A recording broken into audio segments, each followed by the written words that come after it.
The Redheaded Giants of Lovelock Cave. Back in 1911, miners who had worked in Nevada's Lovelock Cave found a massive wealth of ancient relics.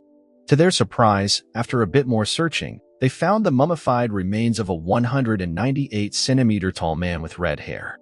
Alongside this red-headed mummy, they also found 38-centimeter sandals, which appeared to have been used by a rather large person, maybe even a giant. This entire cave has been turned into an archaeological dig site, and many strange things have been found. After longer research, people have connected this entire site with a Paiute legend about red-headed, freckled-faced cannibals, the Cleopatras. The original red-headed mummy that had been found is now destroyed, which makes this story impossible to prove. Luckily, some people did not give up and still believe that the Cleopatras were real. If this story is true, it would mean that the Cleopatras were a group of violent European explorers who began carbon dating the stones in an effort to better understand the time frame of the formation of the stones and whether or not they had formed naturally. This theory was almost immediately proven to be false, as evidence of carbon dating showed that the stones had been placed in that location artificially. Given that the large stones on top of the sandbar were of an older material than the sand beneath it, this leads research scientists to believe that the rocks were carved from different areas and moved to that location by ancient people. The ability for the ancestors of the region to have constructed a massive 30-mile megalithic structure of stones weighing thousands of tons appears to lead many to believe that the ancients had advanced technologies that we could not fathom today. Even more interesting are all the ancient Hindu accounts of the bridge and the gods forming these magical pathways via flying machines they would ride on. The Oak Island Money Pit, dubbed by researchers, archaeologists, historians, and treasure hunters alike as the last great unsolved mystery of the modern era, is a conspiracy of claims and reports that span centuries and historical references. These led to the overall belief and finding that Oak Island in Nova Scotia may house a collection of the greatest treasures the world has ever seen. Though the existence of treasure in the region is still up for debate, there is a substantial amount of evidence relative to the proof of buried riches and hidden artifacts. Among these supposed artifacts are Shakespearean manuscripts, the jewels of Marie Antoinette, and religious artifacts ranging from gold hidden by the Catholic Church to reports of the fabled Ark of the Covenant hidden by the Templar Knights in the region. The historical value of these reports is so great that the majority of treasure hunters work alongside archaeologists, historians, and experts in the field to help uncover the true natures of hidden documents and conspiracies forgotten to time.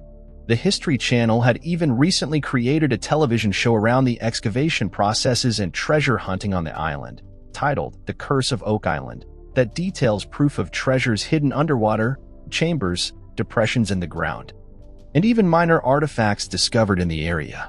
Despite these findings, there are still many researchers who are skeptical about the claims, and it is quite commonly believed that potentially no treasures of substantial value are located on the island, and that reports outlining these buried treasures could have been forged to direct misinformation and prevent people from discovering their true locations. Why do we dream?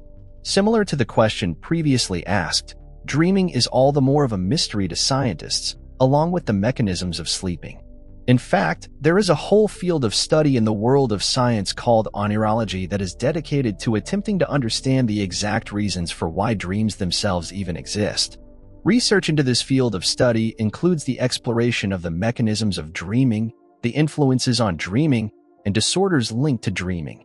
What is all the more interesting in this study is the work made toward understanding the electric stimuli of the dreaming world and advancements made in understanding dream cycles and the discovery in recent times of the rapid eye movement, which is a specific moment in dreaming that a dreaming patient's mind is similar to that of a waking mind.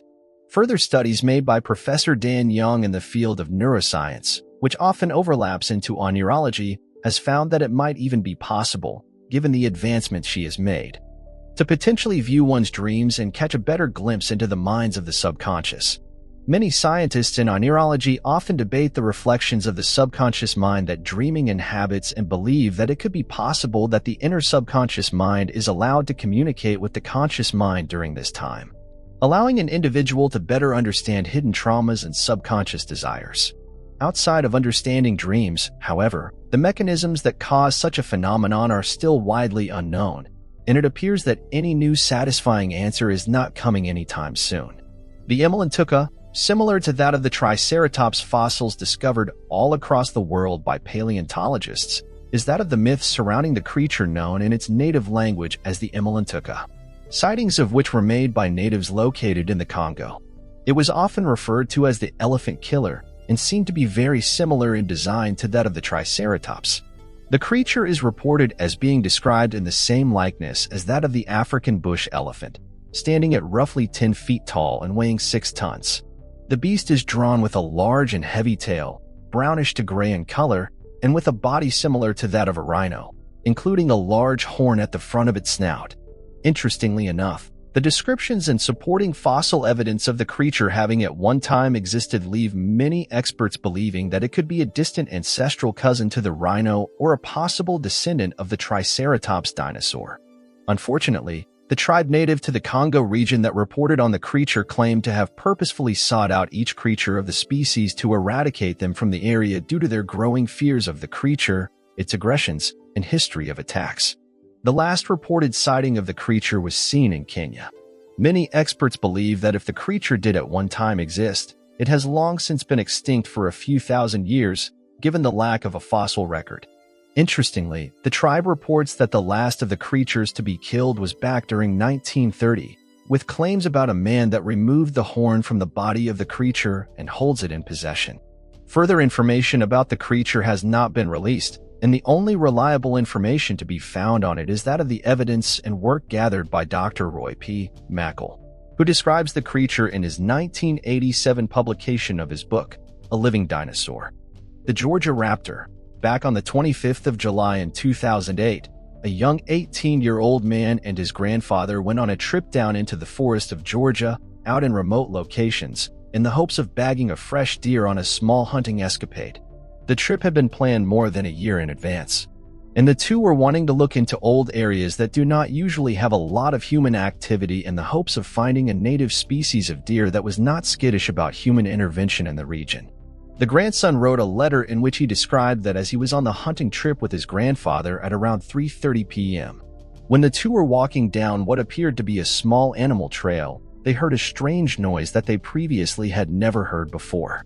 Suddenly, he describes that something started slowly walking out from behind the bushes and onto the pathway roughly 150 yards in front of them. The creature appeared at first to be similar in size and shape to that of a velociraptor. However, the two described that the creature had feathers down the nape of its neck and at the edges of its body. This has earned the creature the name of the Georgia Raptor, and ever since this first reported sighting, many others have come forward about encountering the creature, with some even believing that it could be a surviving species of a large bird-like creature that has directly descended from a family of the raptor known as a trudon. Others have reported hearing strange noises in the night and even finding strange specimens of feces that appear to have been created from that of a larger bird, similar to that of an ostrich. For those who are not aware, an ostrich is a very close descendant of the family related to the velociraptors and even has the majority of the same physical structures and group-like intelligences. This could very well be supporting evidence of a yet-to-be-uncovered descendant of the raptor living in the wooded lands of the state of Georgia. The burned jaw of Australia. There are more than enough variations in species all across the Australian outback for many experts to be unaware of their existence. Given the nature of the outback and its incredibly hostile environment, and surprisingly, the area does not see much human activity, if any. This, of course, goes without saying that the Australian outback is at the center of many myths and legends involving a wide variety of terrifying creatures roaming the landscape. Many of these focus around the encounters that native Aboriginal peoples have when traveling through the outback and passing down stories of strange creatures they fought or were attacked by. One is the story of the Burrinch, all of which is a creature that shares incredible similarities to that of a Tyrannosaurus rex. Although not as tall as its ancient ancestor, molds of large three-toed footprints have also been created from imprints found out in the Australian outback at more than 3 feet in width and 4 feet in length. According to the Aboriginal myths, there roams a massive lizard with the tail of an alligator that walks on 2 hind legs, possesses a massive and powerful jaw, and has 2 short arms at its chest. Interestingly enough, there has been a large number of reports of a T-Rex-like creature out in the Australian outback, with TV networks going out to film episodes centering around the discovery of the creature and its existence. Although it's unlikely that the T-Rex survived in such a climate, given the large number of reptiles of all sizes in the Australian outback, it could be a very real possibility that the descendants of the creature exist today, roaming in some of the largest and emptiest landscapes in history. Never found Cleopatra's tomb. There are many stories of Cleopatra, her beauty, and her lover Mark Antony. Cleopatra is probably one of the most famous people from our history, and most of us heard of her even as kids. She was a member of the Ptolemaic dynasty and the last known pharaoh of Egypt. The ancient writers claim that Cleopatra VII was buried together with Mark Antony back in 30 BC. Cleopatra and Antony were lovers who just wanted to be together forever.